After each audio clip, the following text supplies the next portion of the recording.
ደስታን በቅናት አሳበዱት ሩታና ዳኒ። በጣም ነው ያሳዘነኝ። እኔ አብርሽ ትዕግስተኛ ነው ስል ነበረ። የደስታ ትዕግስት ግን ከአብርሽም ይበልጣል። አንዲት የሚወዳት ሴት ከዳኒ ጋር ሊሄድ ነው፣ ልንሳፈር ነው፣ አብረን እዛ ሀገር ልንኖር ነው ስትለው ዝም ብሎ የሚያይ ትዕግስተኛ ወንድ አለ? እውነቴን ነው የምላችሁ። ዝም ብሎ እኮ ነው ያዳመጣቸው። እንደዚህ ስትላላጥ ሄዳ ስትለጠፍበት ዳኒ ላይ ማለት ነው።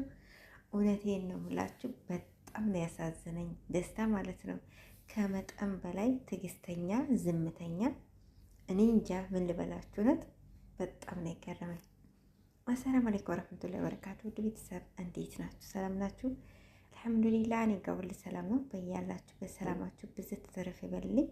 ውድ ቤተሰቦች እንግዲህ ትላንትና ሩታና ዳኒ ለደስታ በቃ ሰሩለት ነው የምላችሁ። በነገራችን ላይ እሱም ብቻ አይደለም ፕራንክ ያደረጉት፣ ተመልካችን በሙሉ ነው ፕራንክ ያደረጉት። እኔ ራሱ እንዴ እቺ ሴትዮ ምን ሆና ነው እንዴ አታስብለትም ወይ ለዚህ ሰው ሞራል እያልኩኝ እንዴት በቃ እኔ ምን ልበላችሁ።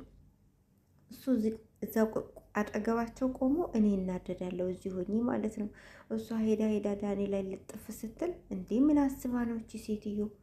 ምን ሆና ነው?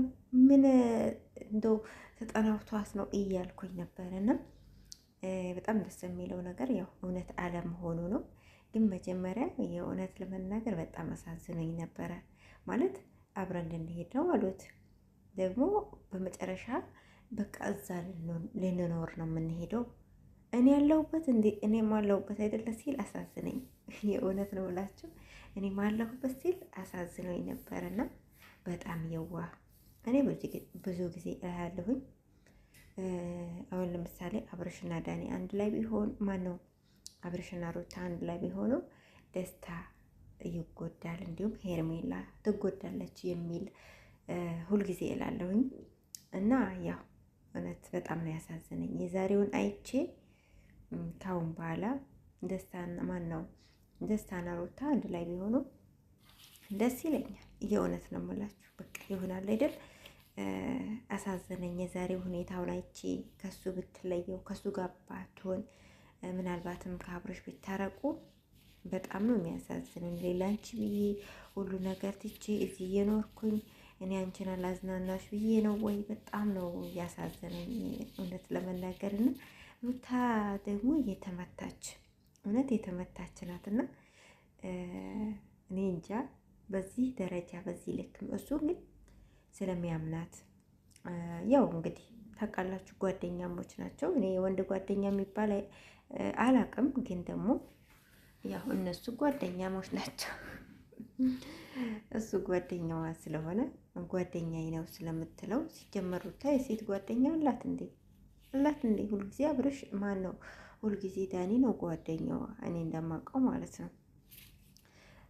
ለማንኛውም እንግዲህ ጓደኛዋ ነው ብሎ እሷንም ስለሚያምናት ነው ዝም ያላት። እስከ መጨረሻው ድረስ አብረን ልንኖር ነው በቃ ወስነናል ምናምን ስትለው ነው ትንሽ የመናደድ የመቅናት ስሜት የመጣለት እንጂ መጀመሪያ ትዝም አላለውም። በቃ እንደ ሁልጊዜም ያው ጓደኛሞች ናቸው ምናምን ነገር ኖርማል አርጎ ነበረ ያየው። ግን በኋላ ሲያስበው እንደዚህ ሲለጣጠፉ እጃቸውን ተጠላልፈው ምናምን ሲያያቸው ይላቀቁ። አረ ጉድ እቺማ ነገር አለች ብሎ ያኔ ነው የተጠራጠረው። ለማንኛውም እውነት ለመናገር ያው አሳዝኖኛል። ትዕግስቱ ግን ትዕግስት አይደለም በእውነት። ወንዶቹ ትዕግስተኛ ናቸው። ኦሮጎኝ ወንዶች ትዕግስተኛ ናቸው፣ ግን ሁሉ ወንዶች ትዕግስተኛ አይደሉም። አሁን ለምሳሌ ዳኒ በጣም ግልፍተኛ ነው ሲበዛ ማለት ነው። ሴቶቹ እንኳን እንደሱ በቃ እንትን አይሉ፣ በጣም ትዕግስት የለውም በፍጹም ማለት ነው። እና አብርሽ ያው እንግዲህ እንደምታውቁት ነው ድንጋይ ብትወረውሩበት ቆሞ ያያችኋል። ደስታም እንደዛው ነው። ደስታ ትላንትና እንደየሁት አብርሽ ቢሆን ግን ያንን ቆሞ አያይም። አሁን እሱ የሚፈልጋት ሴት ሌላ ወንድ ጋር እንደዚህ ስትተቃቃፍ ምናምን አይቶ ዝም አይልም፣ አይሳደብም፣ አይጣላም እንጂ ዝም አይልም። ይሄ ግን እኮ ዝም ብሎ ነው እኮ ያያቸው። በመጨረሻ በቃ እዛ ልንኖር ነው ሲሉት ነው እችማ ሌላ ነገር ናት ብሎ ነው በቃ እስኪ ተለያዩና ለብቻሽን ላውራሽ ያለው ማለት ነው። እና በቃ ምን ልበላችሁ፣ በጣም ያምናታል አንደኛ፣ ሁለተኛ በጣም የዋህ ነው። ሲበዛ ደግሞ ትዕግስተኛ ነው። በጣም በጣም ትዕግስቱ እንዳለ ሆኖ ግን በዚህ ደረጃ ሰውን ማመንም ጥሩ አይደለም። በዚህ ደረጃ አሁን አንዲት ሴት ከሌላ ወንድ ጋር እንደዚህ ከተቃቀፈች በኋላ ፕራንክ ነው አሉ፣ ግን እንደዚህ ከሆነች ጓደኛሞች በፍጹም ሊሆኑ አይችሉም። በፍጹም ጓደኛ ብቻ አይሆኑ፣ ሌላ ነገር ይኖራል። እና ያው የእነሱ ፕራንክ ስለሆነ ነው። ግን እሱ እንደዛ ብሎ ነበረ ዝም ያላቸው። እነሱ በቃ ለመጨረሻው እዛው ልንኖር ነው የምንሄደው ስትለው ነው በቃ ከዳኒሻ ጋር ነው የምኖረው፣ ሰው በሌለኝ ጊዜ እሱ ከጎኔ ነበረ ምናምን። በነገራችን ላይ እውነት ለመናገር ዳኒ ሁልጊዜም ከጎኗ ነው። ሰዎች ጋር በተጣላች ጊዜ ሁሉ ከጎኗ ዳኒ ያለ ማለት ነው። በዚህ አጋጣሚ ዳኒ ይመሰገናል። ያቺ አቃጣሪ ማለት ነው። ያቺ አቃጣሪ እንኳን አቃጥራ ዞር ስትል እሷ ከጎኗ አራቃም እሱ ማለት ነው። እሷ እንግዲህ አብረው በነበሩበት ነው እሷ ለመወደድ ብላ እነሱን ክዳ ሄዳ ለአብርሽ የሆነ ያልሆነውን አቃጥራ ከነሱ ተለየች። እሷ እንግዲህ የስጋ ዘመዷ ነው።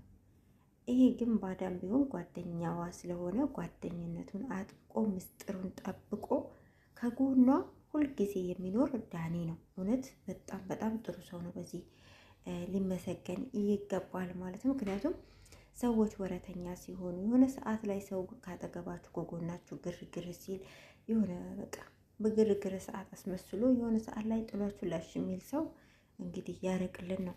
ዳኒ ግን ሁልጊዜ ከጎኗ ነው፣ ሁልጊዜ ከሷ ጋር ነው እና በጣም ነው የማደንቀው የእውነት ለምላችሁ። ያው እንግዲህ ጥሩ ሰው ነው ብዬ ነው የማስበው።